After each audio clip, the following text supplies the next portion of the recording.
For decades, he let the music speak for him. The melodies, the harmonies, the arrangements, those were his language. But now, with time behind him and legacy firmly secured, Benny has begun to speak in a different way, more openly, more honestly, and in doing so, he has finally allowed himself to talk about someone he spent most of his life protecting through silence. Annie Frid Lyngstad. To the world, she was 1/4 of ABBA.to fans. She was a voice, warm, grounded, unforgettable. But to Benny, she was something far more complex, far more personal, and far more influential than he ever admitted when it mattered most. And only now is he explaining why. Why did a relationship that looked so calm, so stable, and so deeply connected quietly fall apart? Why did two people who seemed perfectly matched drift away without scandal, without betrayal, without public bitterness? The answer isn't dramatic, that it's something far more human. Before the stadiums, before the flashing cameras, before the pressure of being perfect, Benny Andersson and Annie Frid Lyngstad were simply two musicians navigating uncertain lives. Their connection didn't erupt in spectacle. It didn't announce itself loudly. It grew the way real intimacy often does. Slowly, naturally, almost unnoticed. They understood each other in a way that felt effortless. Both were thoughtful. Both were private. Both carried emotional depth that didn't always surface in words. They shared a creative temperament that allowed silence to feel comfortable rather than awkward. At a time when life felt chaotic, being together felt grounding. Unlike the more visible relationship within ABBA, theirs existed quietly. They didn't seek attention. They didn't perform their love for anyone else's benefit. What they shared was subtle, internal, and deeply personal. And for a while it worked. By the time they married in 1978, ABBA wasn't just successful, it was unstoppable.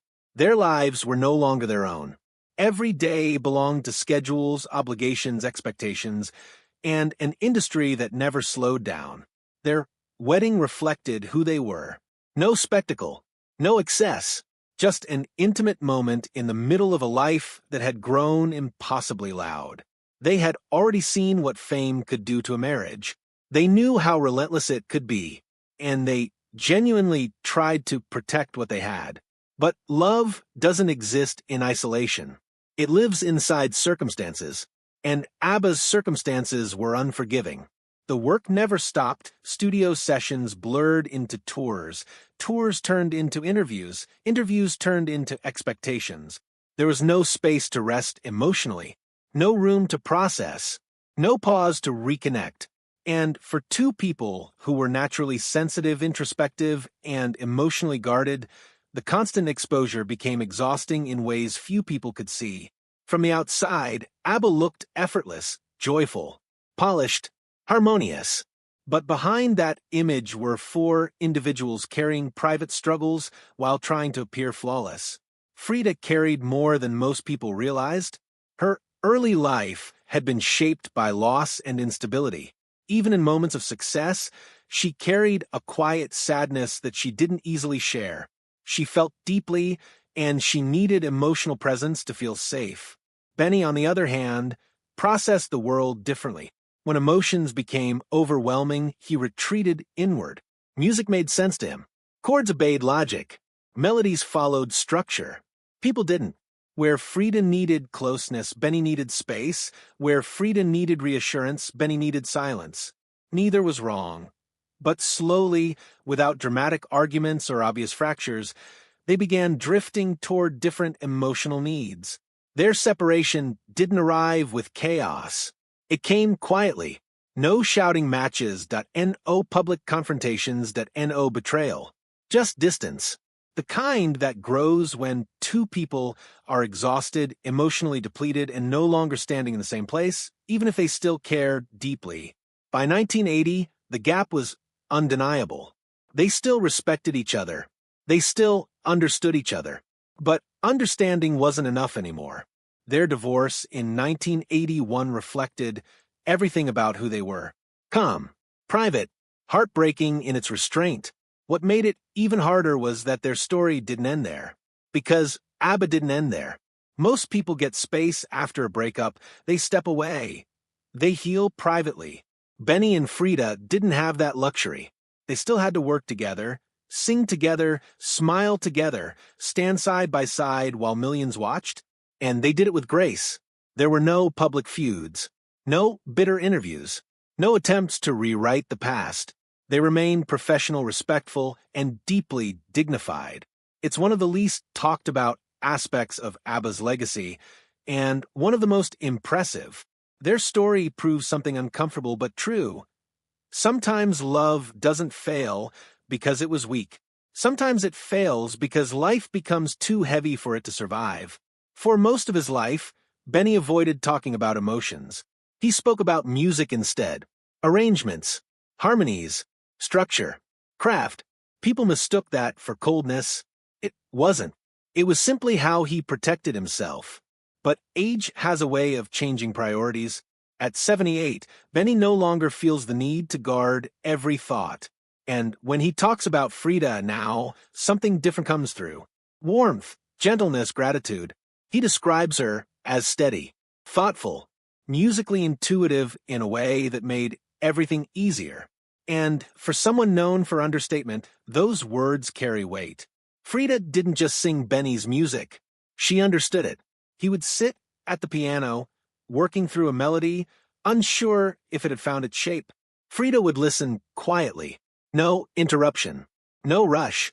Then she would hum a line, or suggest a phrasing so subtle it barely seemed like a change.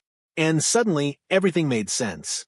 Benny now admits how often he relied on that instinct, how much he trusted her judgment, how deeply her presence influenced his work, far more than audiences ever knew.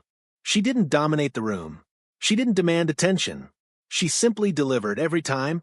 Frida's voice carried something rare, not just range or control, but emotional intelligence. She could feel a song before she sang it. She could read the room. She could read Benny. When he disappeared into his own thoughts, buried under chords and arrangements, she brought him back, not with words, but with sound. If one voice gave ABBA brilliance, the other gave it depth. And together, they created something no formula could replicate. Even now, Benny admits he misses that energy, the quiet understanding, the feeling of being musically seen. Their romantic relationship couldn't survive the life surrounding it. But their creative connection did. That bond transformed ABBA's music into something timeless. Benny's precision combined with Frida's emotional grounding created songs that felt human, not manufactured. She turned structure into feeling that he turned feeling into form. Together, they shaped the soul of the band. Frida's story didn't begin with ABBA, and it didn't end with it either. Born in 1945, raised amid loss, she learned resilience early. Music became her refuge long before it became her career.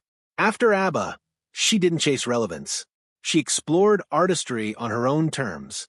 Solo work, new collaborations, different expressions. She remained dignified, independent, and deeply private.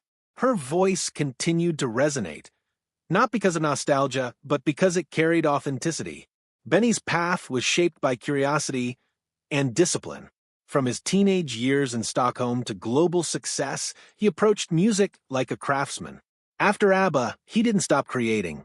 He expanded, explored, challenged himself.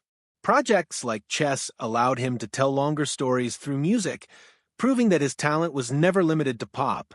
His solo work revealed a man still deeply in love with sound itself, not fame. ABBA's rise wasn't accidental. It was built on balance, precision and emotion, accessibility and sophistication, structure and soul. Their music crossed borders because it captured something universal: joy, longing, heartbreak, hope. Even decades later, those songs live on, not as relics, but as living expressions of human experience. Dancing Queen captures freedom and nostalgia in a way few songs ever have. Mamma Mia blends humor and heart with storytelling brilliance. Waterloo marks the moment everything changed. These weren't just hits. They were emotional landmarks. Benny now understands something he couldn't articulate when he was younger. Some people enter your life quietly, they don't demand attention, they don't announce their impact. And yet they change everything. Frida was one of those people. Their marriage ended. Their bond didn't disappear. IT evolved. Because some connections don't fade, they transform. And sometimes the greatest love stories aren't the ones that last forever, but the ones that leave something timeless behind. If this kind of story touches your heart, if you're someone who cares about truth, responsibility, and speaking up for the voiceless, please like this video, subscribe to our channel, and share it with someone who should hear it.